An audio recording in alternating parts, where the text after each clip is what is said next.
Sénatrice Bernard. Merci, ministre Leblanc, d'être avec nous aujourd'hui. Ma question est une question de suivi de la question des sénateurs Cormier et Cordy concernant les sièges libres, en particulier dans l'Est canadien. Votre réponse est prometteuse, mais j'ai une question plus précise. J'ai accueilli plusieurs sénateurs de communautés plus diversifiées au cours des 6 dernières années.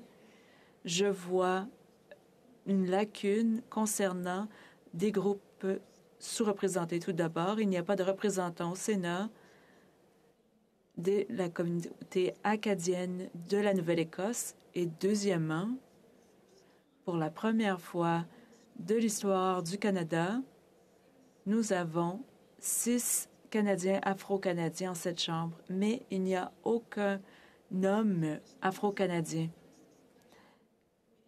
Que fait le comité de sélection pour s'assurer que les demandes de groupes sous-représentés sont prises en compte? Ministre Leblanc, merci pour votre question importante. Je partage ce que vous dites. Notre processus, je l'espère, a encouragé une grande diversité de Canadiens qui peuvent servir honorablement cette Chambre, y compris les gens de communautés sous-représentées. Cela fait partie d'un effort sociétal plus large au pays d'être plus inclusif et de reconnaître que les institutions évoluent et n'ont pas toujours accommodé le type de personnes que nous voulons servir au pays. Votre service est un exemple et ça ne devrait être qu'un début pour cet effort.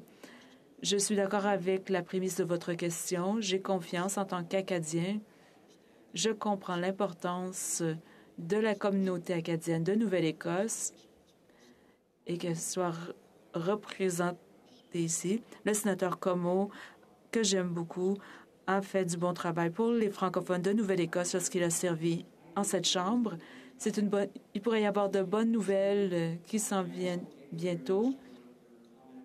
Et je tiens compte de vos commentaires sur d'autres domaines où on pourra avoir une meilleure représentation. Je partagerai ces informations avec le premier ministre. Nous ne dirigeons pas le groupe